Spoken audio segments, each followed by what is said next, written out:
Welcome, I'm Kinetic Symphony. This is Dave. I hunt down and report on weird and true mysterious stories, from glitches to the supernatural. Case file number 1816, written by To Forget Me, To Not To, The Basement's Abyss, and the Voicemail's Kiss.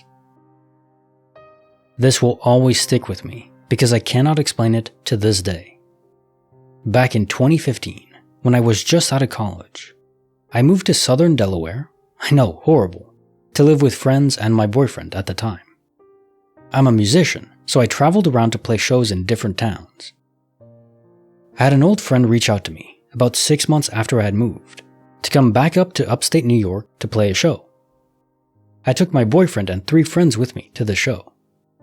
During our stay, we had some extra time to get a little sightseeing in, and my friends hadn't been to upstate New York before. We went to this old trail I used to hike a lot, which led to these 2 houses in the woods where I would hang out with people. The first house was this abandoned glass home project. All the windows had been smashed in, but it was still cool to see the structure. The second house, however, was much creepier and held a dark energy to it. When we got to the second house, we noticed the basement door was open. In all the times I had hiked to that house, I never saw that door open. It was always locked or had overgrown weeds in the way. Of course, my curious butt was like, now we have to see what's in the basement of this house. All 5 of us cautiously agreed to go in, but something still felt off. The house from the outside looked abandoned and neglected, but inside it looked like a bomb had gone off. When I walked into the basement, there were 3 rooms. The one off to my right, that was the furthest part of the house, was completely pitch black. No light, no windows, nothing. It just felt like if you stuck your hand through the doorway, it would disappear into nothingness. This was around 3 p.m. in the afternoon, and there wasn't direct sunlight outside. But it wasn't super cloudy or dark.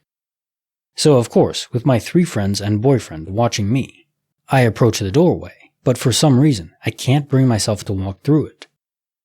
I take my phone to shine a light in the room, and my phone starts going crazy. The screen starts to glitch out and do things on its own. The light flickers. My phone had never done anything like this before. Creeped out, we leave, because I run out feeling like I'm about to throw up. We walk back to the car and drive to a favorite local restaurant of mine for lunch. When we arrive, I see that my phone has a voicemail. No missed call, no ring, nothing. It just appeared in my notifications. I put my phone on speaker for everyone in the car to hear. When I play voicemail, my blood goes cold. It's my voice talking. Somehow, a voicemail I had left my dad one day after class 3 years prior was playing. A voicemail I had left for someone else on their phone, a phone that doesn't exist anymore. How do you explain that? I started crying because at the time I had a really awful relationship with my dad. I remember a bit of what the voicemail said. I was telling my dad that I missed him, and that I was just getting out of dance practice, and was heading to my biology lab to work on some homework. My freshman year self, talking and rambling to my dad.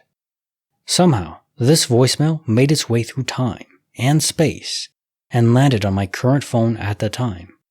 All of us were stunned. My best friend, who was with me at the time, she still remembers it to this day whenever I bring it up.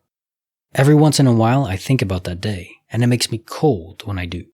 Case file 1816, The Basement's Abyss, and the Voicemail's Kiss. What a unique story this was, really interesting. Now how does that area that you mentioned is like this pitch darkness, the overwhelming darkness where if you stick your hand in it, it's like it'll disappear forever. Going near that place, assuming it was haunted, so-called, just having a presence there, good or bad, can feel overwhelming to people. No matter the moral alignment, you could say. How does that connect to receiving a voicemail from yourself that you sent to a different phone that doesn't even exist anymore? To my knowledge, cell carriers do not store voicemail data for that long.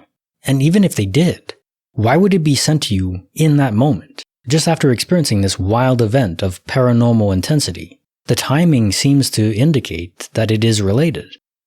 Can a spirit somehow influence data transfer? I honestly don't know. I mean, I know they can interact and leave voicemails on electronic devices. Spirits are able to interact with electronics, lights and computers and so on. But this, I don't know how they could possibly have done it. It's kind of a trippy story, but very interesting, so unique. I can imagine everyone's face, including yours, was just completely awestruck and their jaws were on the floor, as mine would be in that case.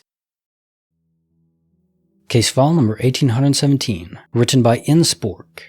The Phone Call Mystery and Grandpa's Trickery. When I was 7, I woke up early in the morning on my birthday. My parents were gone. The house was empty except for my grandpa sitting on the couch in the living room. He said happy birthday to me. Told me my parents had gone out to get a few last-minute things for my birthday party and would be back soon. My grandpa was always a bit on the weird, aloof side. I never saw him much as we got older. I think he and my dad didn't have the best relationship, so when he died, when I was a teen, it came as a surprise because we hadn't seen him in several years. Anyway, that morning he asked me if I wanted to see a magic trick, so I said sure. Before he could get another word out, the phone rang. He reached over, answered it, then held it out to me. It's for you. I held the phone to my ear and it was Grandpa's voice on the other line, saying, "Happy birthday, kiddo." I don't know if he expected my reaction to be amazed, confused, or delighted, but it filled me with terror. I just said thank you, and then, "I gotta go now." To which the voice on the phone replied, "Okay, kiddo, have a good day." I gave the phone back to Grandpa. He hung it up, and that was the end of it. To this day, I still don't know exactly how he did that or why. This was the early 90s, so it wouldn't be as easy a prank to pull off as it would be today. Though I guess still technically possible. It just weirded me out, and I had dreams about it several times over the years. Grandpa wasn't especially known for being a prankster or knew any magic tricks. Like I said, he was cold and aloof. My parents later came home with my birthday cake and a few party supplies. They never mentioned a magic trick, asked if I got a phone call, or made any indication that they were in on it. They definitely wouldn't have had cell phones back then.